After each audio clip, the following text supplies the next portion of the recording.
గౌతమ మహర్షి ఆయన కాళ్ళ మీద పడి నమస్కారం చేసి, అయ్యా క్షమించు స్వామి, మా వాళ్ళు ఏదో తప్పు చేశారు, నువ్వు అంతర్ధానం అయిపోయి మా మీద అంత కోప్పడితే ఎలాగంటే వెంటనే విగ్రహంలోంచి ఒక శబ్దం వచ్చింది బయటికి.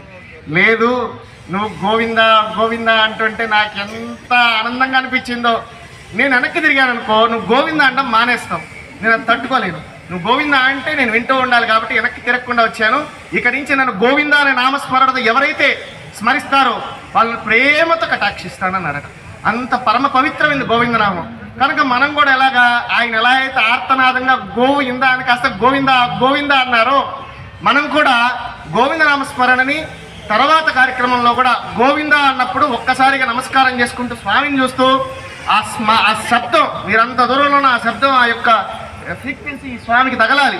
ఆ స్వామి వెంటనే కళ్ళు తెరిచి చూడాలి, ఎవరో నన్ను అంత గట్టిగా పిలుస్తున్నారు అని చెప్పి అంత ప్రేమతో మిమ్మల్ని ఆయన చూడాలి. అంత గట్టిగా కూడా మీరంతా గోవిందా అనే నామస్మరణని గట్టిగా అనాలన్నమాట ఇక నుంచి. సరేనా?